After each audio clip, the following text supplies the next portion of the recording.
जब अपनी दुकान बंद करते हो, जब अपने मकान को बंद करके कहीं पर जाते हो, तो उस समय आप दरवाजे को बंद करते हो, खिड़की को बंद करते हो, अलमारी को बंद करते हो, पर्दे को बंद करते हो, फ्रिज को बंद करते हो, ताले को बंद करते हो, लेकिन ऐसी कौन सी चीज़ है जिसको आप बंद नहीं कर पाते?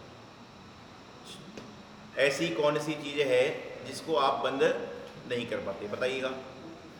आप घर के दरवाजे को बंद करते हो, खिड़की को बंद करते हो, अन्य सारी सभी वस्तुओं को बंद करते हो, लेकिन ऐसी कौन सी चीज़ है जिसको आप बंद नहीं कर पाते? मन तो आपके साथ ही चला गया। मैं घर के अंदर की बात कर रहा हूँ कि आपके सब चीज़ बंद कर दोगे, नल को बंद कर जाओगे, फ्रिज को बंद कर जाओगे, एसी को बंद कर जाओगे, कूलर को बंद कर जाओगे, पंखे को बंद कर जाओगे, दरवाजे को बंद कर जाओगे, खिड़की को बंद कर जाओगे, पर्दे को बंद कर जाओगे, लेकिन ऐसी कौन सी चीज़ है जिसको बंद नहीं करते? वह है हमारे अंदर, घर के अंदर लगी हुई घड़ी। आप हर चीज़ को बंद कर दोगे, लेकिन घर के अंदर की लगी हुई घड़ी को बंद नहीं करोगे। चाहे आप 6 महीने के लिए भी बाहर जा रहे हो, कोई बंद करता है घड़ी? चाहे 2 दिन के लिए बाहर जा रहे हो, चाहे 3 दिन के लिए बाहर जा रहे हो, लेकिन कोई भी व्यक्ति अपने घर के अंदर की घड़ी को बंद नहीं करता। और मैं यही बात आपको आज समझाने का प्रयास करूंगा कि जो है जीवन में सब कुछ बंद हो जाएगा, सब चीज़ रुक सकती है, लेकिन जो हमारा समय है, घड़ी तो एकमात्र महज साधन है समय देखने का, यह जीवन में कभी रुकता नहीं। समय बहते हुए नदी का पानी है जो बहता जाता है, बहता जाता है, बहता जाता है। कुछ लोग ऐसे होते हैं जो उस बहते हुए पानी में डुबकी लगाकर स्नान कर लेते हैं। कुछ लोग ऐसे होते हैं जो बहते हुए पानी में बाल्टी भर के स्टोर कर लेते हैं, और कुछ लोग ऐसे होते हैं जो बहते हुए पानी में चुल्लू भर कर पानी में हाथ डूबते हैं और पानी बहता जाएगा। तो इसी प्रकार जो समय है, वह समय जो है वह बहने का प्रयास कर रहा है, नदी के जल के, सरिता के जल की तरह बहता जा रहा है, बहता जा रहा है, बहता जा रहा है। अब हमारे ऊपर निर्भर करता है कि हम लोग उसमें क्या कर सकते हैं और क्या नहीं कर सकते। आप अपने समय का सदुपयोग करने का प्रयास करें। जीवन में 2 वस्तु होती हैं, एक होता है सदुपयोग और एक होता है दुरुपयोग। आपके पास में पेन है, पेन के अंदर लिखने की क्षमता है, इसके अंदर एक सीमित क्षमता है कि इसके अंदर जो है आप इतनी मात्रा में लिख सकते हो, लेकिन अंतर इतना सा है, अंतर इतना है कि आप इसमें इस पेन से भगवान महावीर स्वामी का नाम भी लिख सकते हो, भगवान आदिनाथ का नाम भी लिख सकते हो, भगवान पारसनाथ का नाम भी लिख सकते हो, और आप चाहो तो राम का भी नाम लिख सकते हो। लेकिन कुछ लोग ऐसे होते हैं जो इस पेन से रावण का नाम लिखते हैं, कुछ लोग ऐसे होते हैं जो मारीची का नाम लिखते हैं, कुछ लोग ऐसे होते हैं जो कमट का नाम लिखते हैं। कमट का नाम लिखने से तात्पर्य नहीं कि आप कमट का नाम लिखने जाओ, तात्पर्य है कि उस तरह के कार्य करते हो, उस तरह की वस्तु को करते हो। आप अपने जीवन में सदुपयोग करने का प्रयास करें, दुरुपयोग करने का नहीं। तो 3 चीज़ों के बारे में आप समझेंगे कि प्रत्येक व्यक्ति को जीवन में 3 चीज़ों का सदुपयोग करना चाहिए। पहला है समय, दूसरा है वस्तु, और तीसरा है वचन। जो व्यक्ति समय का सदुपयोग करना जानता है, जो व्यक्ति समय का सदुपयोग करने सीख लेता है, उसको जीवन में कहीं पर भी कोई तकलीफ नहीं आती। क्योंकि बहुत सारे ऐसे लोग होते हैं, बहुत सारे लोग ऐसे हुआ करते हैं जो घर से ऑफिस जाते हैं तो रास्ते में बच्चे को स्कूल में छोड़ देते हैं, दूध वाले से दूध भी ले लेते हैं, सब्जी वाले से सब्जी भी ले लेते हैं, किराने वाले से किराने का सामान भी ले लेते हैं, और ऑफिस चले जाते हैं और लौटकर सारा सामान घर पर ले आते हैं। और कुछ लोग ऐसे होते हैं जो सुबह जाके सब्जी लेके आएंगे, उसके बाद में दूध देने जाएंगे, उसके बाद में बच्चे को छोड़ने जाएंगे, उसके बाद में किराने की सामान लेने आएंगे, और उसके बाद में ऑफिस जाएंगे। ध्यान रखिएगा, जब आप इतना सारा कर लोगे तो उसके बाद में आपके पास में मंदिर के लिए समय कहाँ रह गया? उसके बाद में आपको भगवान की भक्ति करने के लिए, रिश्तेदारों से मिलने के लिए, खेल कूद करने के लिए, टहलने का समय कहाँ पर रह गया? क्योंकि आपने समय का सदुपयोग करना नहीं सीखा। समय को, टाइम इज मनी, इस समय को ही पैसा कहा गया है। कहते हैं कि जिस व्यक्ति ने अपने समय को बचा लिया उसने बहुत कुछ कर लिया।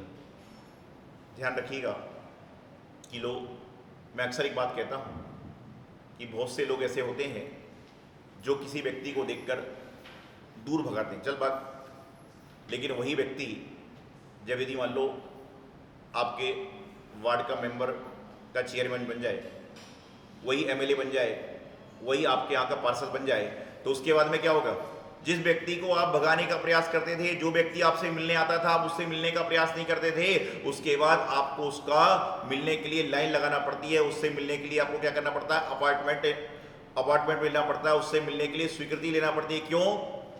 क्योंकि वह व्यक्ति नहीं बदला, वह व्यक्ति तो जो पहले था वही था, उस व्यक्ति का नाम जो पहले नाम था वही नाम है, उस व्यक्ति का कर्म जो था वह पहले कर्म था वही कर्म है, लेकिन उसने क्या किया कि अपने बुद्धिमानी से अपने समय को बदल दिया, अपने समय का सदुपयोग कर लिया। नहीं तो व्यक्ति तो कल भी वही था, आज भी वही है और आगे भी वही रहेगा। लेकिन हम लोग क्या करते हैं कि अपने समय का सदुपयोग नहीं, दुरुपयोग करते हैं। हम अपने आप समय को सुधारने का नहीं, बिगाड़ने का प्रयास करते हैं।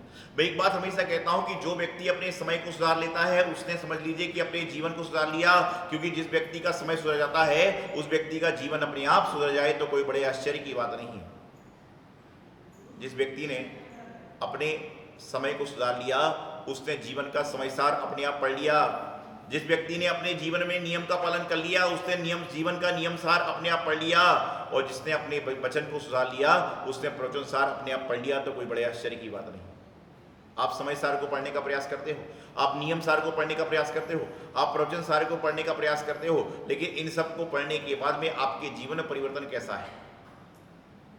बचपन से लेकर जवानी तक, जवानी से लेकर बुढ़ापे तक, और बुढ़ापे से लेकर अर्धवृतक तक जो हो जाते हैं, जब तक हम सिर्फ पढ़ते ही आ रहे हैं। बचपन में किताबों का थैला था, बचपन में किताबों का थैला था, ऑफिस में नौकरी लग गई तो वहां पे जो कंपनी को सर्विस देना है उसके लिए पढ़ाई कंप्यूटर से कर रहे हो। बुढ़ापे में समय निकालने के लिए किस्से कहानी किताबें पढ़ रहे हो। तो पढ़ते पूरा जीवन आ गया, लेकिन कभी पढ़ने के बाद जो चीजें सालों से पढ़ते आ रहे हो उसको जीवन में उतारने का कितना प्रयास किया, ये बड़ी महत्वपूर्ण बात होती है। तो मैं आपको बताना चाहता हूं कि 3 ही चीजों का कभी दुरुपयोग मत करो, 3 चीजों का हमेशा सदुपयोग करो। पहला है समय, दूसरा है वस्तु, और तीसरा है क्या बताया था मैंने आपको? पहला मैंने आपको बताया कि हमेशा ध्यान रखिए समय का, वस्तु का और वचन का, इनका हमेशा सदुपयोग करने का प्रयास करो, क्योंकि यह जो चीज है जीवन में एक बार हाथ से निकल गई तो कभी दोबारा नहीं आती। मैं एक बात कहता हूं कि आंख से गिरा हुआ आंसू, आंख से गिरा हुआ आंसू और मुंह से निकली हुई बात, आंख से गिरा हुआ आंसू, मुंह से निकली हुई बात और बंदूक से निकली गोली, ये कभी लौटकर वापस नहीं आती। आंख से आंसू गिर जाएगा तो आप कितनी भी कोशिश कर लो, वापस आंख में समा नहीं सकता। बंदूक की गोली निकल जाएगी तो वह तो काम करके ही आएगी, और वचन की गोली निकल गई तो वह भी क्या होगी? अपना काम करके ही आएगी। तो प्रयास करें कि हमारी वजह से किसी के आंखों में आंसू तो हो, हमारी वजह से किसी के आंखों में आंसू हो, कोई बड़ी आश्चर्य की बात नहीं है, लेकिन आंख के आंसू खुशी के हैं कि दुख के हैं, यह बड़े जानकारी की बात। देखिए, आंसू डॉक्टर जब इंजेक्शन लगाता है तब भी निकलते हैं, आंसू जब शिक्षक मास्टर अपने बच्चों को डांटता फटकारता जब भी निकलते हैं, आंसू जब अपने बच्चों को माता पिता गुरुजन डांटते हैं तब भी निकलते हैं, और आंसू हम किसी को तकलीफ देते हैं तब भी निकलते हैं। आंसू सब में निकल रहे हैं, लेकिन डॉक्टर की दवाई के आंसू निकल रहे हैं, वह आंसू निकलने वाले के लिए फायदेमंद है। मास्टर की, गुरु की, शिक्षक की डांट, परिवार की डांट पड़ने वाले बच्चे के आंसू निकल रहे हैं, उसके लिए फायदेमंद है। लेकिन बिना कारण हमारे कारण किसी के आंसू निकल रहे हैं, वह हमारे लिए बहुत अच्छी बात नहीं। तो समय का दुरुपयोग करें। समय है। आपको मैंने बताया कि आप घर की हर वस्तु बंद करके जा सकते हो, आप हर वस्तु को रोक लोगे। आप गाड़ी को रोकते हो ब्रेक से, साइकिल को रोक लोगे, गाड़ी को रोक लोगे, एरोप्लेन को रोक लोगे, सब कुछ को रोक लोगे, लेकिन कभी आपके पास में ऐसी कोई वस्तु नहीं है जो आप समय को रोक पाओ। समय को ब्रेक लगाने की क्षमता आपके अंदर है ही नहीं। समय का दुरुपयोग मत करें, समय का सदुपयोग करें। जो समय आपको मिला है उस समय को अच्छा समय बनाने का प्रयास करें, सच्चा समय बनाने का प्रयास करें। और कैसे बनाएं? मैं यही नहीं कहता कि आप सिर्फ धर्म करो, मैं यही नहीं कहता कि आप पूजा पाठ करो, मैं यही नहीं कहता कि आप स्वाध्याय करते रहो, लेकिन मैं यह जरूर कहता हूं कि जो आप घर में खाली समय बैठकर, बहुत सारे लोग होंगे, आपने मंदिरों में देखा होगा, मंदिरों में बहुत सारे लोग आते हैं, चटाई पर बैठते हैं, और चटाई पर बैठे बैठे यदि चटाई पर से कभी एक धागा निकल रहा है तो क्या होगा बताओ मुझे? कई लोग उस धागे के साथ में कुछ करते रहेंगे सारे के सारे, और बाद में क्या होगा? आगे जाके चटाई फट जाएगी। कई लोग क्या करेंगे? प्रवचन चल रहा है महाराज जी का, क्या करें? वो किताब लेंगे और किताब का पन्ना ऐसा मोड़ते रहते हैं, ऐसा करते रहते हैं, ऐसा करते हैं। यदि आपको करने की आवश्यकता है तो किताब को लो हाथ में और किताब के अंदर जो चावल होते हैं ना, चावल, उसको चढ़ाओ। ये आपका समय का सदुपयोग है। लेकिन क्या कर रहे हैं लोग, उसी किताब को कुछ कुछ कर रहे हैं। कई लोग क्या करेंगे, कई लोग क्या करते हैं, आप पार्क में घूमने जाते हो, धर्म सेट की बात करता हूं, आप पार्क में घूमने जाते हो, लोग समय का कैसा दुरुपयोग करते हैं, वह वहीं पे पड़ा अखबार का पन्ना लेंगे, अखबार के पन्ने को मोड़ेंगे और क्या करेंगे, दांत में डालेंगे, कान में डालेंगे।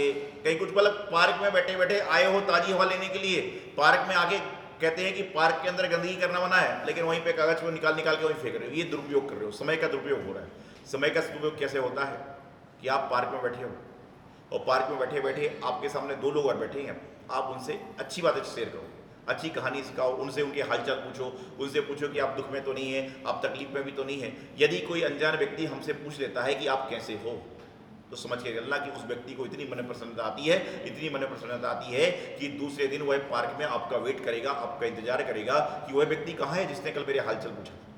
वही उसकी आंखें आपको ढूंढेंगी।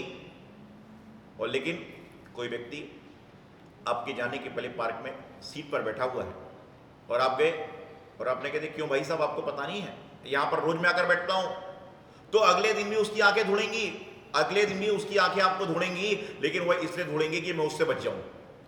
एक व्यक्ति को आंखें ढूंढती हैं उसको पाने के लिए और एक व्यक्ति की आंखें ढूंढती हैं उससे बचने के लिए। तो पहला, समय का सदुपयोग करना सीखिए, दुरुपयोग मत करें। दूसरा, वस्तु का, कोई वस्तु आपको मिली है उस वस्तु का सदुपयोग करें, उस वस्तु को अच्छी तरह से इस्तेमाल करना सीखें, उस वस्तु को अच्छी तरह से सुरक्षित रखना सीखें। बहुत सारे लोगों की आदत होती है, घर में जब होते हैं पानी का नल खोलते हैं।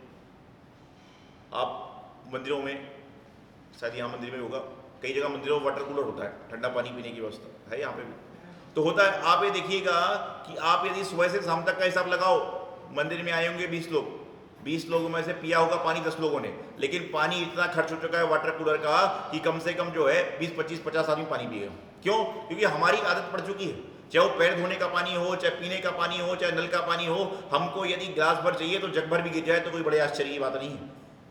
आप वस्तु का सदुपयोग करना सीखो, वस्तु का दुरुपयोग करना मत सीखो, क्योंकि आपका पुण्य है कि आपको इस जन्म में वस्तु का सदुपयोग करने मिलने का अवसर प्राप्त हो रहा है। नहीं तो क्या होता है, आप कभी जानवरों को देखना, जब कोई व्यक्ति हैंडपंप से पानी निकालता है और उसके बाद में लास्ट में थोड़ा थोड़ा पानी गिरता है, तो जैसे ही हम लोग वहां से भागते हैं, जानवर मुंह लगा खड़ा होता है कि मुझे पानी को पीने मिल जाए। आप जब भोजन करने बैठते हो, कई बार आप थाली में नमक लेते हैं और क्या होता है, जो लोग नमक पूरा नहीं खा पाते तो क्या होता है, नमक बैठ जाता है। एक बार जब मैं ध्यान कर रहा था, सुबह की समय कर रहा था, मैंने चिंतन किया कि जो लोग अनाज का अपमान करते हैं, जो लोग वस्तु को छोड़ते हैं, उनकी दुर्गति कैसे होगी।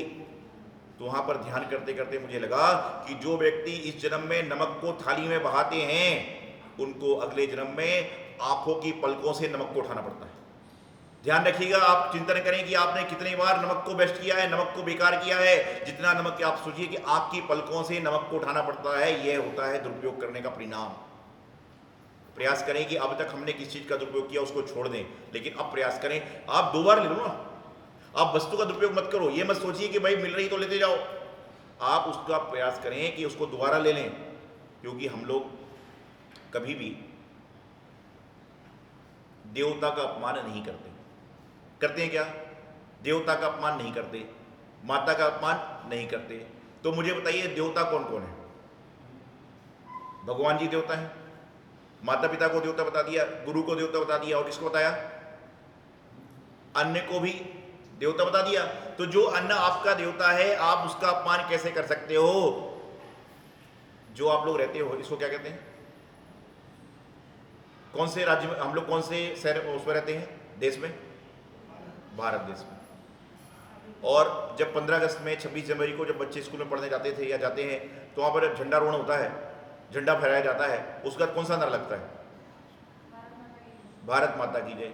तो माता जब आ गई तो माता का अपमान कैसे होगा? तो आप समझ के चलना कि जिस धरती पर आप चल रहे हो, यदि उस धरती पर भी आप यदि गंदगी फैला रहे हो, तो यह धरती का अपमान नहीं है, बल्कि भारत माँ का अपमान है, धरती माँ का अपमान है। और यदि आप माँ का अपमान नहीं कर सकते, तो भारत का और धरती माँ का अपमान कैसे कर सकते हो? वस्तु का सदुपयोग करना सीखें।